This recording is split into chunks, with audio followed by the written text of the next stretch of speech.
परमेश्वर ने अब्राहम को प्रॉमिस दिया, अब्राहम तेरे को जाति जाति का पिता बनाऊंगा। बड़ी मुश्किल से अब्राहम का एक बेटा हुआ, एक बेटा उसने कर लिया और दोनों देश बन गए, अलग देश बन गए।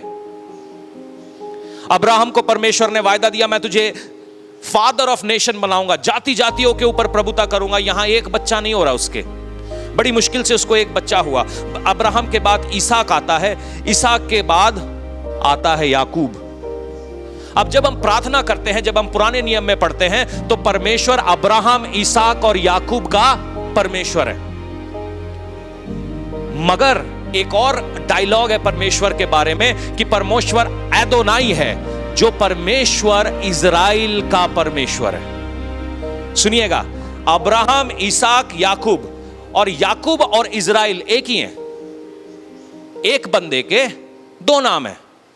जो याकूब था वही इजराइल बना, क्योंकि याकूब एक चीटिंग करने वाला था, रूल्स को तोड़ने मरोड़ने वाला था, क्योंकि रूल्स पता थे। टैक्स की चोरी होती क्या है, आपको मालूम है टैक्स देना है, मगर आप अपने खातों को ऐसा घुमाते हैं कि जो 1 करोड़ का टैक्स है वो 10,000 में आप छूट जाते हैं। रूल्स को तोड़ने मरोड़ रहे हैं। तो याकूब ये रूल्स को तोड़ने मरोड़ने वाला था, तो याकूब रूल्स को तोड़ता है और रूल्स को तोड़कर वो अमीर बन जाता है, डोंकी वीजा में अमेरिका पहुंच जाता है और फिर फेसबुक पे छापता है कि परमेश्वर ने मुझे अमेरिका भेजा, हालेलुया। यीशु ने कहा चोरी कर। फिर एहो ही बंदा जब डोंकी में फड़या जाता है ना, तो वहां पुलिस मारती नहीं है, घसीटती है। घसीटती किद्दा है, उसको रिहैब सेंटर में डाला जाता है, ऐसी ऐसी जगहों के ऊपर डाला जाता है जहां पे उसकी सेवा अच्छे से होती है, और फिर वह उसको डिपोर्ट किया जाता है। उसके पासपोर्ट के ऊपर लाल निशान लगा के उसकी एम्बेसी में जाया जाता है, उसकी फजिया पलीत होती है, उसकी बेइज्जती की जाती है, फिर बेचते हैं।